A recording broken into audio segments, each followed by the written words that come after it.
Hello students, welcome to session 4 of chapter number 2, Computer Science, class 12th.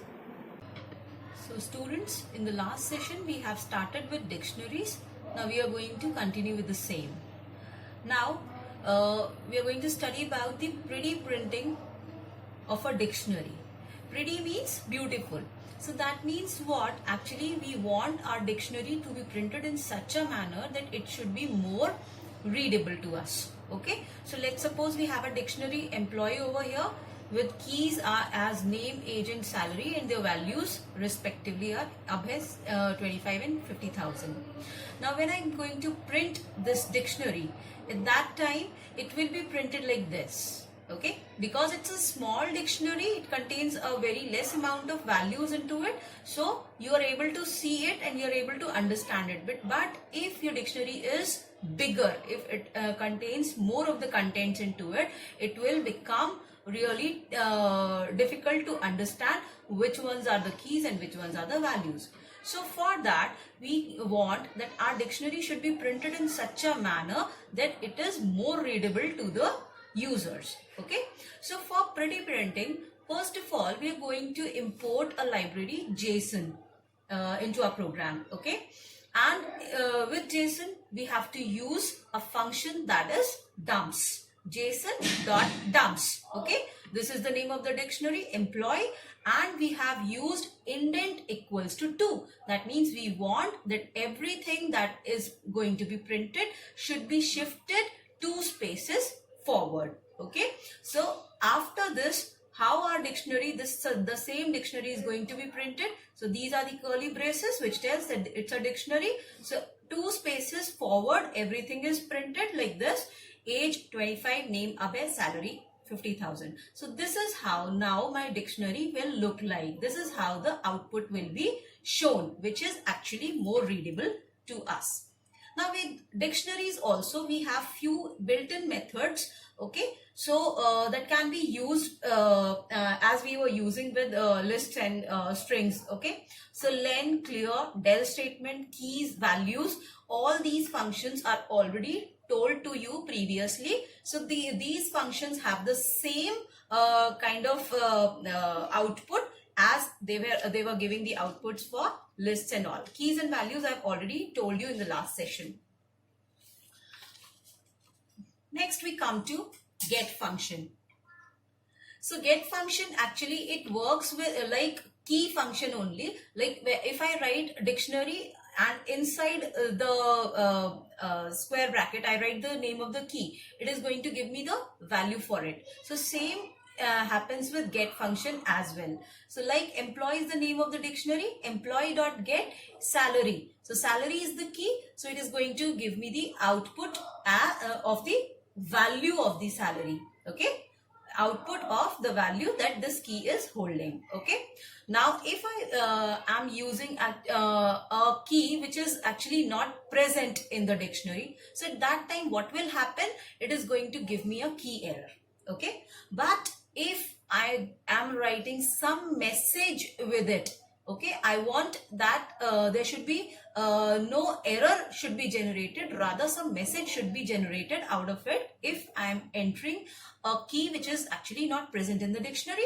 So I'll be using it like this. Okay, so these 2 parameters I'm going to pass with get function, the key and the message if the key is not present. So if the key is not present, that message will be displayed. If the key is present, then the value for that key will be generated here. Okay, next we come to update function. Update function actually updates my old dictionary with the new values with the new dictionary. That means 2 dictionaries are going to be combined together. And what will be the rule over here?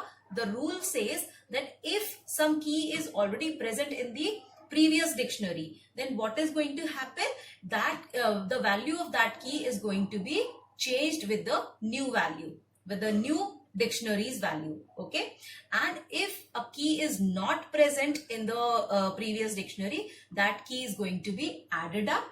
And similarly, if a key is not present in the new dictionary and it is there in the old dictionary, so that key will remain intact in the dictionary. Okay, like we can see an example here. Employee 1, we have the keys as name, salary and age. employee 2, we have the keys as salary and department. So employee 1 dot update employee 2. What it is going to do, it will, because see, name is not there over here. So name will have the value John only. Salary is present here also and here also. So it is going to be replaced with the new value. Salary has now the value as 35,000. Then age is again not there in the new dictionary, but it is there in the old dictionary. So age will be 28. Okay. And department is not there in the old dictionary. So that will be added up in employee 1. Okay. So with this, we come to the end of this dictionary portion. Now we'll start with sorting up of our data elements. So what actually sorting means? Sorting means that we want to arrange our data either in ascending order or in descending order. Okay. So we have different sorting techniques. Okay. But we will be sticking to bubble sort and insertion sort only, because these are actually in our course. So now first of all, bubble sort. Bubble sort actually works like as if a bubble in the water. Bubble always rises up inside the water. Okay, it tries to come up within the from within the water. Okay, so what bubble sort is going to do, like let's suppose this is my list. Okay, list of values are there. This is the list of the values and I want to sort it according to bubble sort method. So what will happen here, that first of all, the first two elements are going to be compared with each other. If I'm doing it for the ascending order, okay, then what will happen, the second element is actually smaller than the first element over here. So what will happen, that these values are going to be swapped. 8 will rise up and 12 will come to the place of 8. Okay, so this is how the list will become. Okay, so now in the next case, 12 and 15 are checked. They are actually okay. 15 and 19, again they are okay. 19 and 35, again they are okay. Then 35 and 17 are checked. Now again we can see that 17 should go up and 35 should come down. So this happens over here. 35 has reached its final position and 17 has risen up. Okay. Now this whole is actually our first iteration. Our first iteration is over here. Now what will happen in the next iteration? In the next iteration, we'll be taking this much list only. Okay, and we are going to try to sort this list. So 8 and 12, again they are okay. 12 and 15 okay. 15, 19 okay. 19 and 17, now here 17 should rise up and 19 should come down. So this thing happens over here. Swapping is done. 19 came down and 17 has risen up. So what happens, 19 and 35, this much list is now sorted. And this is how, this is my second iteration. So this is how the whole list will be sorted. After all the iterations will be over, my list is finally sorted. Okay, so this is about bubble sort. Next we come to insertion sort.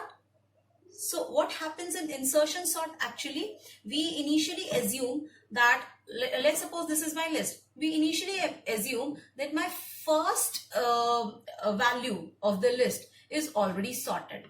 Okay, it is at the correct position.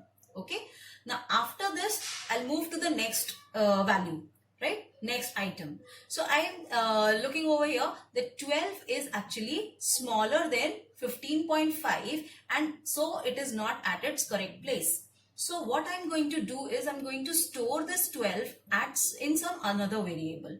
Okay, and then what I will be doing is I'll try to find out the position where this 12 should go. So it is going to check 12 is smaller than 15.5 and before 15.5 there is no value. So what will happen, 15.5 will be shifted to this location where 12 is present and 12 is now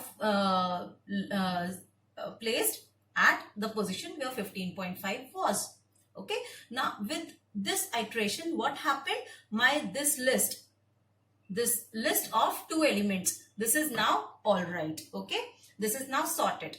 Now what will happen, I will again go to the next element of the list, which is 14. So again it will check 14 is right now not at the correct position. So what will happen, 14 will be stored in temp variable, as I have taken temp variable as the variable to store the value temporarily. Okay, 14 is stored here. Now I'll find where 14 should be placed. So 14 is less than 15.5, but 14 is greater than 12. So it should be between 12 and 15.5. So what will happen? This 15.5 will come here, and now 14 can be shifted to this place, position number 2. Okay, so with this iteration, my list, this much list is now in sorted order. Okay, now I'll move further.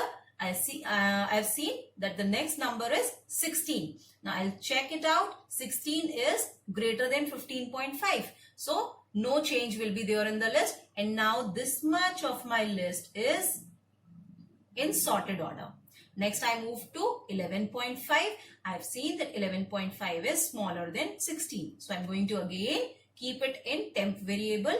Now I'll just find out the position where 11.5 should be. It is smaller than 16, this and 12 also, and before 12 there is no other value. So what I'm going to do is I'm going to shift 16 at the place where 11.5 was stored. 15.5 to this place, 14 to 15.5's place, 12 to 14's place. And then I'm going to place this 11.5 at the place where 12 is located. So now this is the list which is now in sorted order. And similarly, I'm going to do the same thing with 13.4 as well.